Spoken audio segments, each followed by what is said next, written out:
Good morning, welcome back to another episode. We are still in Pemberton and I'm just going to visit the Southern Forest Chocolate Company, which is about 10 minutes out of town, and it's open daily from 10 AM till 4 PM.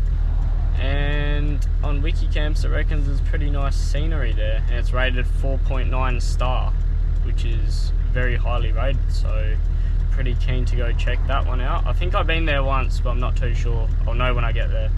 So we'll punch on down the road and we'll see you guys there.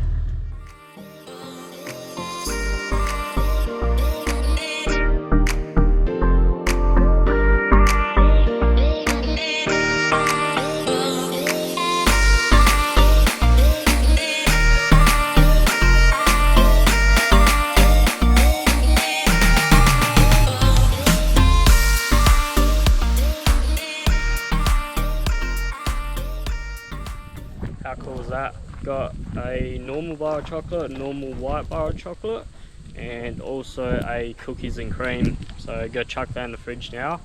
Try it a little bit later on, maybe as dessert after dinner, and yeah, I'll let you guys know what I think of it. Also, if you guys are wondering exactly what place it is, I'll add their Instagram somewhere around here. Go check them out. Now we're going to be heading to Diamond Tree Lookout. It's about 25 minutes from here. The opposite way back through town, and when I get there I'm not too sure if I'll be climbing the tree, but I'll definitely send the drone up for you guys so you can actually just see the extent of this lookout. On Wikicamp some of the pictures look pretty cool, so we'll be doing that. Today is sort of just a bit of a sightseeing day, give the fishing and whatnot a break. So we'll head there now and yeah, get the drone up. Too keen.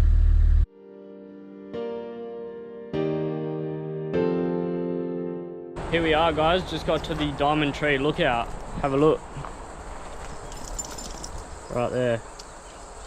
I'll get the drone up so you guys can see the top of this lookout, because it's still a pretty big tree. And yeah, I don't think I'm game enough to climb it.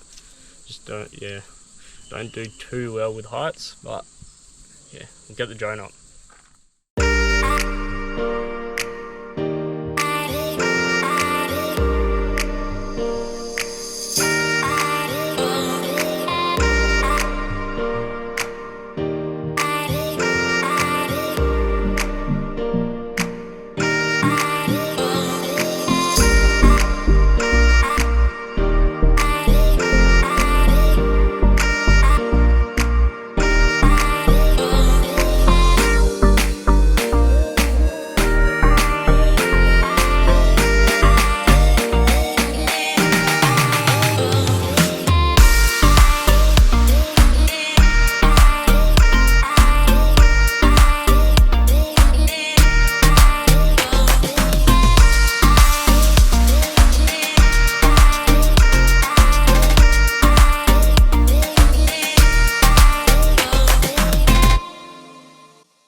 Good morning guys, it is currently the next day. I've just come out to Truffle Hill Farm, and it's sort of like towards Manjimup.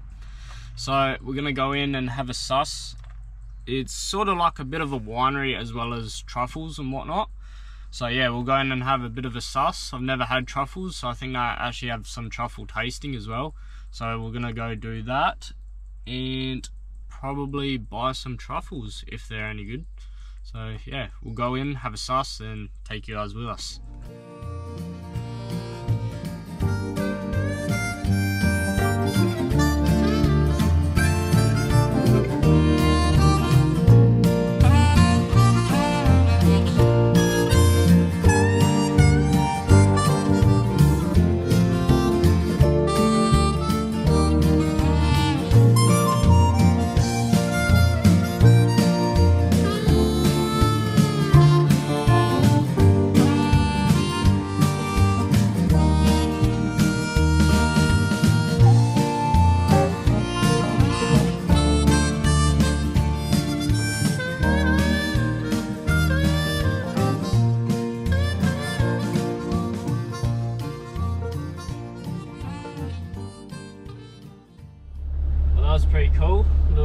experience. That was the first time I actually sort of been to a truffle place, and what I actually learned is you don't eat the truffle itself.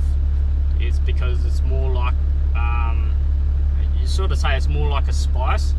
So it's actually mixed within sauces, wines, and all of that kind of stuff.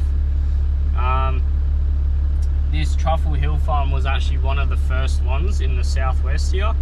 They started with about, I think it was 6,000 trees, she was saying, and now they're over 30,000 trees, which is like crazy to think, like that's how much it's grown.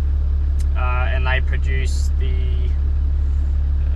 black winter truffles is what they produce here. So yeah, they went from 600 kilos in 2008 to more than 5,000 kilos now of truffle crop which they grow here.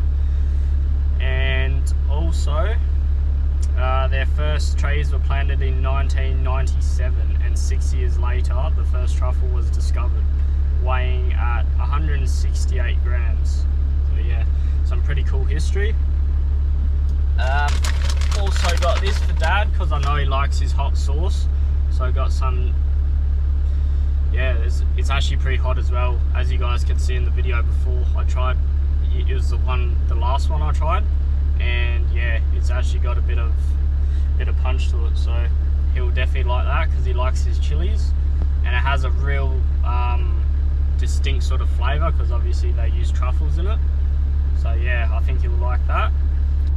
And also they use dogs to hunt for truffles. Not too sure how many of you actually knew that, but yeah.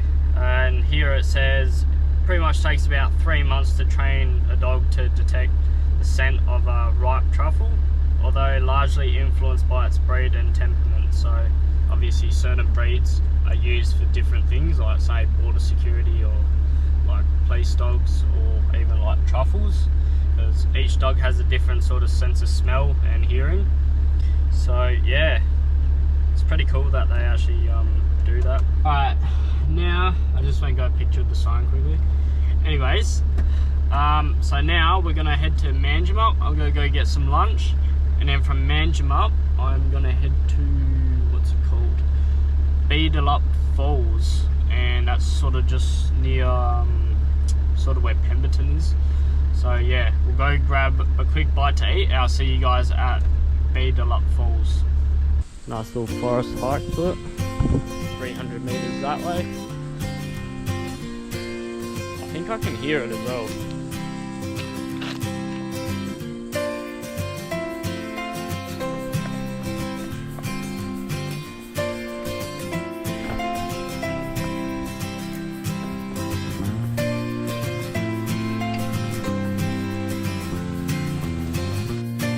How cool is this?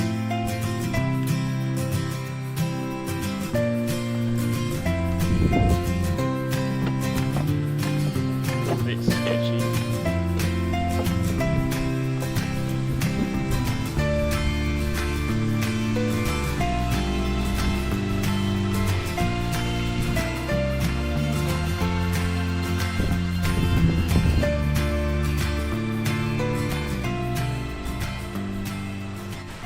Well, how cool is that?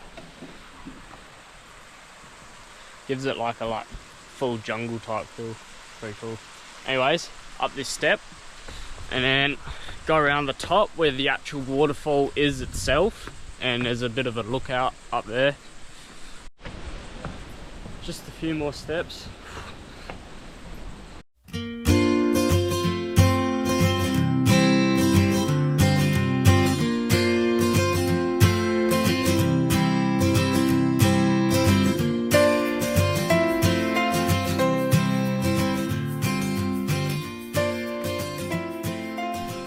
How cool is that, guys?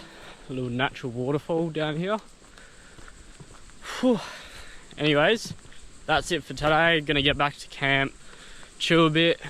Gotta suss out a spot to move to tomorrow because we'll be moving camps.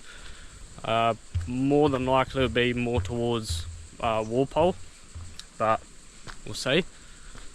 And yeah, I'll see you guys in the next episode. I hope you guys are enjoying these episodes so far on my travels of Australia.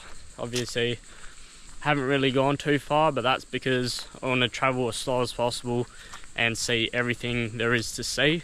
I don't really want to just rush it, because obviously it's a trip of a lifetime. So yeah, I'll see you guys in next step.